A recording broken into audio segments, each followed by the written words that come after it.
Satan's Advantage, 2 Corinthians 2, 5-11. By Pastor John Frederickson. In a 2015 NBC episode of Chicago PD, a police candidate who had been working at the police station was brutally murdered.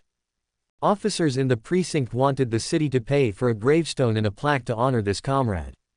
But a city official refused to release the funds. However, Sergeant Hank Voigt had an advantage over this official.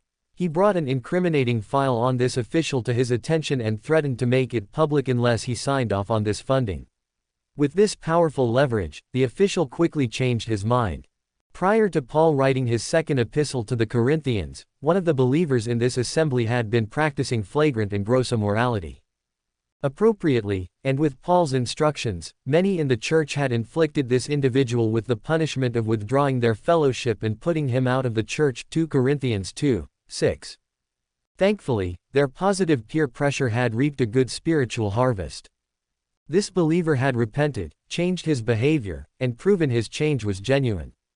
Now Paul writes, urging the entire church to forgive him, and comfort him, lest perhaps such a one should be swallowed up in overmuch sorrow. Verses 7. It would serve no positive purpose to continue to punish this believer who had changed his ways. Instead, they were to follow Paul's example when he tells them, "For your sakes forgave I it in the person of Christ." Verses 10. They were to confirm their love to this saint by receiving him back into the fellowship of the church. Verses 8. Paul tells them to do so, lest Satan should get an advantage of us, for we are not ignorant of his devices. Verses 11. We might normally think of Satan's devices being lies, spiritual deceit, immorality, addiction, apathy, or blinding the eyes of the lost to the gospel.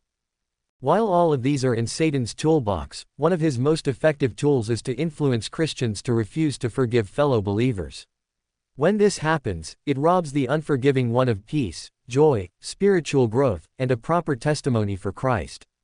Seldom does it hurt the wrongdoer as much as the one wronged. But the lack of forgiveness by believers can drive a sinning saint into deep sorrow and further into a worldly way of living. Dear believer, don't let Satan get an advantage over you by refusing to forgive a fellow blood-bought believer.